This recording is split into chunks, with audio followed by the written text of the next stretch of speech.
L'une des clés pour assurer une filtration performante est un entretien de bonne qualité. Dans cette optique, la société Donaldson a préparé ses guides de maintenance intuitifs. Des pictogrammes permettant de définir les étapes d'entretien sont imprimés sur les filtres à visser Donaldson. Faisons un tour rapide des pictogrammes du filtre à lubrifiant Donaldson. N'utilisez pas d'outils. Nettoyez la base du filtre. Remplissez d'huile. Lubrifiez le joint. Serrez à la main. Terminez le serrage selon les instructions imprimées sur le filtre. Symboles de recyclage internationaux divers. Vérifiez que le filtre neuf que vous allez installer n'a subi aucun dommage lors de l'expédition ou de la manipulation. N'installez jamais un filtre endommagé. L'absorbeur est également endommagé. Lors du changement des fluides, veillez à utiliser des chiffons propres et à nettoyer l'équipement utilisé pour le transfert comme les gicleurs et les entonnoirs afin de réduire l'introduction de contaminants dans le système des fluides. Quelques recommandations pour le remplacement correct de l'huile et du filtre. Examinons tout d'abord les étapes adaptées à l'installation des filtres à lubrifiant à visser. Avant l'installation, dévissez et déposez le filtre usagé. Déposez le joint du filtre usagé s'il est toujours fixé à la base. Essuyez la base de montage du filtre ou de la tête à l'aide d'un chiffon propre. Installation d'un filtre à lubrifiant à visser. Sous réserve de recommandations du constructeur, remplissez le filtre neuf d'huile du côté sale. Ne versez pas d'huile dans le tube central propre du filtre. Appliquez un mince filet d'huile moteur propre sur le joint de filtre neuf. N'utilisez pas de graisse. Pour éviter de mal engager le filetage, alignez prudemment le filetage du filtre avec celui de la tête. Vissez le filtre neuf jusqu'à ce que le joint soit en contact avec la base.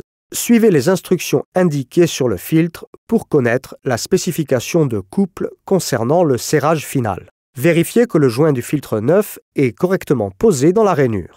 L'utilisation d'outils n'est pas nécessaire pour le remplacement de certains filtres. Après l'installation, assurez-vous que l'huile atteint le niveau maximal, voire jauge. Démarrez le moteur et vérifiez l'absence de fuite. Le cas échéant, corrigez la source des fuites. Éteignez le moteur et vérifiez de nouveau le niveau d'huile. Faites-la point si nécessaire. En conclusion de notre module de formation, nous allons résumer les étapes d'entretien présentées. Contrôlez la nouvelle cartouche filtrante. Enlevez le filtre et le joint usé. Nettoyez la tête de montage du filtre. Pré-remplissez le filtre avec l'huile moteur. Lubrifiez le joint du filtre avec l'huile moteur. Ajustez les filetages du filtre avec ceux de la tête. Installez un nouveau filtre selon la notice. Vérifiez le niveau d'huile. Démarrez le moteur et vérifiez l'absence de fuite. Pour installer correctement les filtres à lubrifiant de type cartouche, suivez les étapes suivantes. Avant l'installation, desserrez le bouchon et déposez le bouchon et la cartouche ou l'élément dans son ensemble. Purgez et éliminez la cartouche usagée, puis déposez le joint usagé du bouchon. Éliminez ces deux éléments selon les directives d'élimination locale. Nettoyez la zone du joint du boîtier et le bouchon à l'aide d'un chiffon propre. Installation d'une cartouche neuve. Posez tout d'abord le joint neuf dans le bouchon. Placez la cartouche filtrante neuve dans le bouchon. Réinstallez le bouchon avec l'élément filtrant et serrez le bouchon au couple adéquat. Après l'installation, assurez-vous que l'huile atteint le niveau maximal, voire jauge. Démarrez le moteur, vérifiez l'absence de fuite et contrôlez le manomètre d'huile pour vous assurer que la pression de l'huile est correcte. Éteignez le moteur et vérifiez de nouveau le niveau d'huile. Faites-la point si nécessaire. Résumons les étapes de service présentées. Enlevez le couvercle du boîtier. Enlevez le filtre et le joint usé. Purgez et mettez au rebut la cartouche usagée ainsi que le joint usagé. Nettoyez la zone de contact du boîtier et du couvercle. Posez le joint neuf dans le bouchon.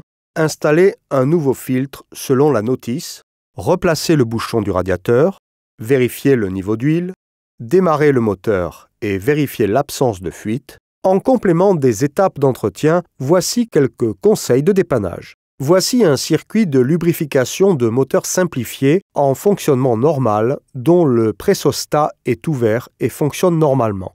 vous constatez que le pressostat du circuit de lubrification est coincé en position fermée, ce qui exerce une pression largement supérieure à la normale et entraîne une déformation de l'extrémité du filtre, formation d'un dôme.